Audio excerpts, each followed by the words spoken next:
welcome or welcome back to Champion the Passion, a weekly pro wrestling podcast where we inspire you to champion your passions and celebrate the joy in what you love.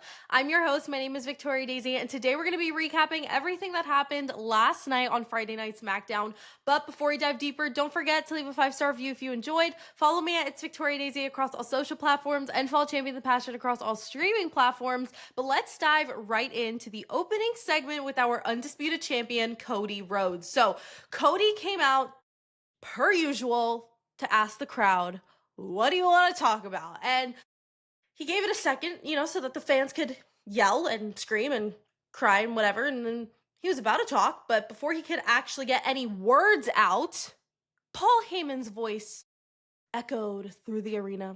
And all I heard was, quote, well, there's plenty we'd like to talk about. So Paul Heyman and the Bronze, aka the Vision, came out, and they didn't get into the ring, but they were standing on the apron, which is giving coward heels per usual.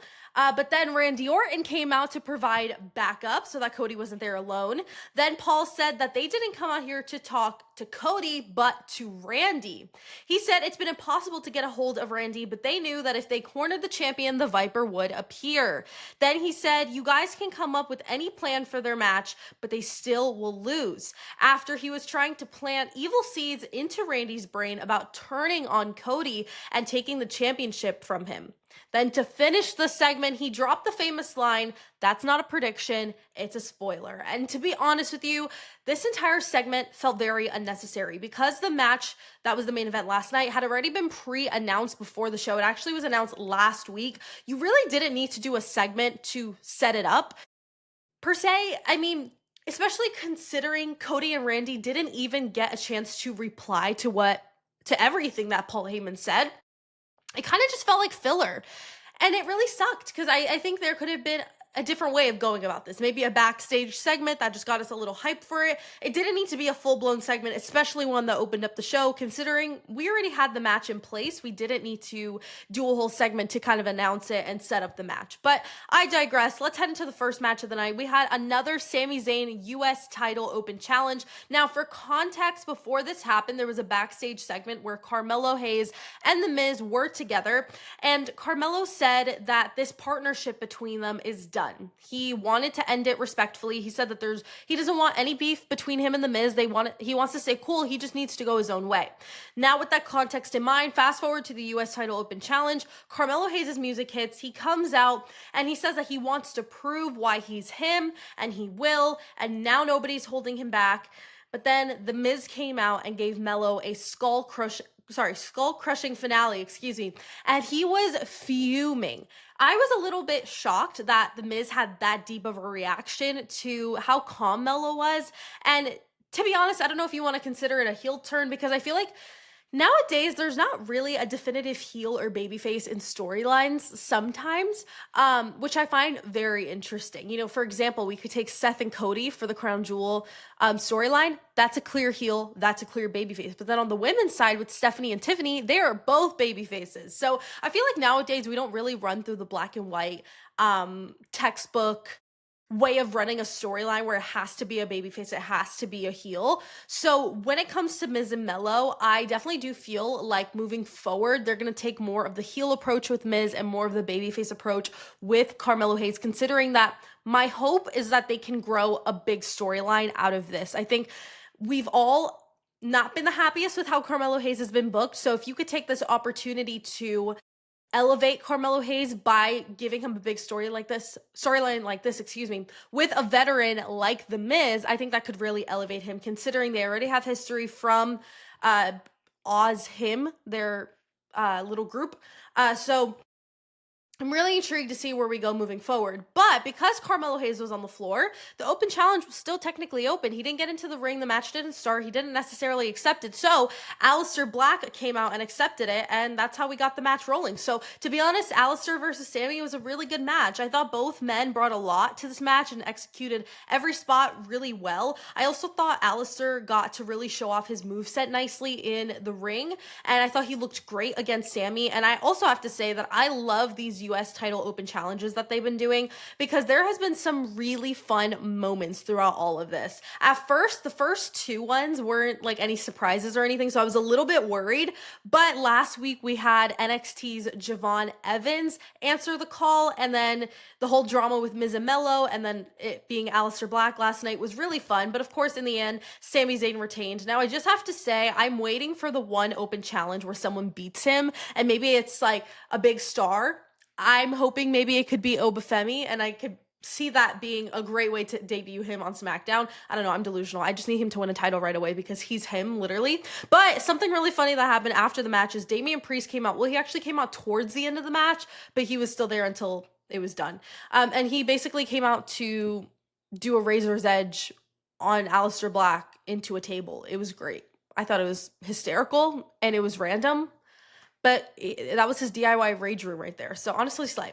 Then we had a match between our, let's see if I get this right, the NXT Women's North American Champion and our WWE Speed Women's Champion. There we go. Our double champ from NXT, Sol Ruca and Zarya versus Chelsea Green and Alba Fire from the Secret Harvest. Now, this was a really fun match. I love how they're incorporating NXT stars onto the main roster, even if they aren't fully called up, but they're just giving them more opportunities, which I love because it's making them more familiar with the main roster crowd, because surprisingly, a lot of fans only watch the main roster. A lot of people don't actually watch NXT. So I love that they did this with Javon, which we'll talk about a little bit later. And then they did this last night with Sol and Zarya. And I thought it was great because it's just showcasing all the amazing talent in NXT and hopefully gets to draw eyes to NXT. And Sol and Zarya did absolutely amazing, continue to prove why they are some of the best talent in NXT. And I just loved it. I mean, all the spots, move sequences, chef's kiss, it was great. And in the end, they won the match, which was actually a surprise. I was super pleased to see that they won that match, especially over somebody like a seasoned vet almost in the game like Chelsea Green. So I thought that was really cool for them. Then after that, we had a Women's Crown Jewel Championship match contract signing between Tiffany Stratton and Stephanie Vaquer. So Stephanie opened by telling Tiffany that she's a great champion and she knows that she's only been champion for 2 weeks, but she will show her who she is. Then she said that she refuses to lose, so may the best woman win. Then Tiffany replied and said that from the moment she got signed, she was looking forward to sharing the ring with Stephanie. She said that both of them are some of the best and they've proved it once they won their selective titles. But she said there will only be one woman walking out of Crown Jewel and it will be her. Then she said it doesn't matter where we are, Australia, France, Italy, or Cincinnati, which is where they were last night, it will always be Tiffy time. And that's how she kind of ended that, which I loved. I thought that was a really fun line. I think that really popped the crowd. I feel like anytime you harp on the fact that you are in a particular city, it always gets over really well with the crowd, which I think is a perfect thing to do as a babyface. So she definitely nailed that one. Then after, they both signed the contracts and left, but then Julia and Kiana James came out. So they took out Tiffany. And then they got into the ring to propose a business idea to Stephanie. And I'm going to be honest, Kiana James annoys the crap out of me. I mean, every time she talks, all I hear is blah, blah, blah. Like, honestly, the entire time, she's just trying to convince Stephanie to seek representation from Kiana so that they can grant her wishes. But I'm like, honey, you're not a genie. Relax. Stop thinking so highly of yourself. Like, it's actually crazy. Then, after that, Tiffany attacked Julia, and it basically turned into a whole brawl. And then once it was done, that was literally it. Like, it wasn't anything insane. But then, we had a really fun match because we actually had NXT's Javon Evans and Rey Fenix versus Los Garza.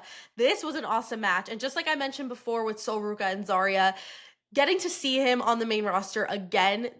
Now for him, it's the second week in a row because he was there last week in Orlando, which was so awesome. But I think getting to see him again on the main roster, just chef's kiss, so good. I thought him tagging with Rey Fenix was perfect considering that they are kind of slowly calling him up. There was a backstage segment, before this match between him and Nick Aldis, and Nick was like, I forgot exactly verbatim what he said, but it was something along the lines of like, I'm so happy you're here. Can't wait to give you more opportunities. We need talent like you on SmackDown, something along those lines. So they're obviously hinting at the full-time call-up soon. He does have some obligations in NXT at the moment. He has a match Next week, he's a part of Team NXT for the NXT versus TNA Showdown show. So once that's completed, I don't really think he has anything else to worry about. He kind of has closed the chapter with Josh Briggs. And that's really it. It seems Obafemi's getting called up as well. So really curious to see if they start stacking NXT talent in SmackDown, which I definitely do think is much needed. Their women's division is very thin and their men's division could get stronger. I think Raw definitely has the bigger talent, but hoping that they can start stacking them on SmackDown, which I think would be awesome. But back to the match, all the high fly action was remarkable. Truly had me on the edge of my seat the whole time. And at one point, Javon accidentally hit the cameraman with a move. I think he meant to land on somebody else, but ended up landing on the cameraman, which I thought was really funny. But in the end, Javon Evans and Rey Fenix won the match, which was so awesome. Similar to what I said with Sol Ruka and Zarya. Like, it's so cool that they're getting these opportunities because a couple years ago, that was like forbidden. It was never a thing. You could only get on main roster if you were called up, which that was also a rarity. So very happy for him. But let's head into the main event. We had Cody Rhodes and Randy Orton versus The Vision. This was a really good match. Perfect match to put in the main event slot. The storytelling was great, and so was everything we saw in the ring. I mean, every person equally contributed to this match and made it all that it was. Even though I'm low-key getting tired of The Vision, or not The Vision as a whole, but mainly the Brawns, specifically when they're just tagging or doing tag matches every single week, especially with Raw. Like, they're always ending Raw. It's, like, actually really annoying. But I will say I did enjoy the match a lot more than I thought I would. And I thought they were a good pairing against Cody and Randy, which vice versa, they're a good pairing for the Brawns, whatever.